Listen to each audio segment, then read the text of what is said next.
For so many years, humanity has searched desperately for extraterrestrial life.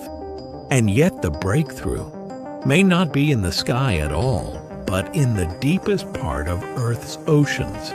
The life forms here are redefining the very conditions required for life to exist. Because inside icy worlds like Europa and Titan, there may also be vast hidden oceans. If life can emerge in the darkest depths of Earth's ocean without relying on sunlight, then why couldn't it happen on other worlds too? And that is exactly why the value of the Mariana Trench has never been just about its depth. It is more like a key, one that may point to the origin of life, and perhaps even to the answer to extraterrestrial life. Humanity's understanding of this trench did not begin all that long ago. In 1875, the British research vessel Challenger arrived in the waters near Guam. Its crew lowered a sounding line with a lead weight down toward the seafloor. But even after reaching about 26,850 feet, it still had not touched bottom. Everyone realized that an astonishing abyss lay beneath them. It was not until 1951 that Challenger 2 returned to the area and used sonar equipment to map out the trench more clearly. Scientists then confirmed that at the southern end there was an extremely deep region exceeding 36,000 feet, which was later named Challenger Deep.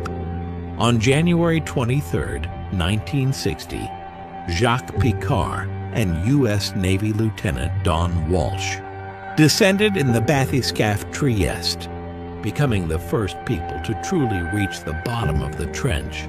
During the descent, the vessel's hull kept making strange noises as it was compressed. When they passed about 29,500 feet, a crack even appeared in one of the viewports. But in the end, they still made it to a depth of about 35,800 feet and stayed on the seafloor for 20 minutes. At that moment, humanity truly touched the deepest place on Earth for the first time. For the next 52 years, no one returned there. Not until 2012 did Titanic director James Cameron pilot a one-man submersible alone and descend once again to Challenger Deep, where he remained on the seafloor for about 3 hours. But the one that truly pushed deep-sea exploration into a new phase was China. On November 10, 2020, China's Fenduzhe successfully descended to about 35,790 feet, setting a record for the most researchers to reach Challenger Deep at the same time.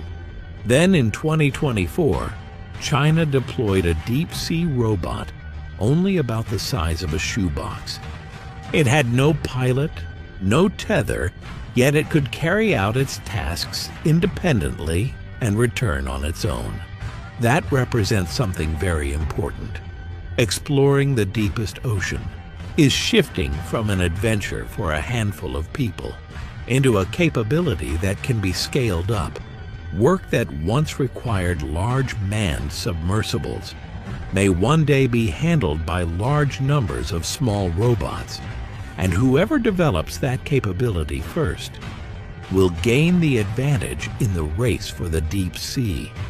So what exactly are countries hoping to gain by rushing into the deep sea? First, there is combustible ice, also known as methane hydrate. Its reserves are enormous, and its total energy content may even exceed that of all traditional oil, natural gas, and coal combined. Whoever first masters stable extraction technology may hold the initiative in the next generation of energy. Second, there are deep-sea minerals. On the seafloor lie polymetallic nodules rich in manganese, nickel, copper, and cobalt. These are all critical raw materials for batteries and the new energy industry. On an even larger level, the deep sea itself is a strategic domain. Today, when you send messages, watch videos, or transfer money, a huge amount of data is actually transmitted through undersea cables. Millions of kilometers of communication cables lie across the ocean floor worldwide. If key routes are damaged, many of the systems modern society depends on would be hit hard. So when countries explore the Mariana Trench, on the surface it looks like scientific research, but underneath it is also a competition for resources, technology, and strategic power.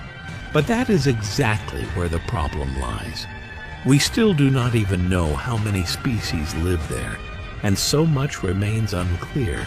Yet we have already started eyeing its energy, minerals, and control. The Mariana Trench is not actually that far from us, yet it remains more unfamiliar than Mars. It holds the secrets of how life adapts to extreme environments, and it also holds the deepest measure of humanity's ignorance about this planet. Perhaps what the deep sea offers us has never been just a resource zone. It is more like a mirror.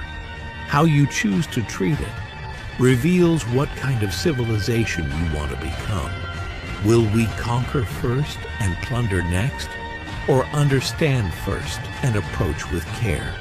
No one can decide that answer for us. And the Mariana Trench will continue to remain there in silence, waiting for humanity's next approach and waiting to see clearly what choice we will ultimately make.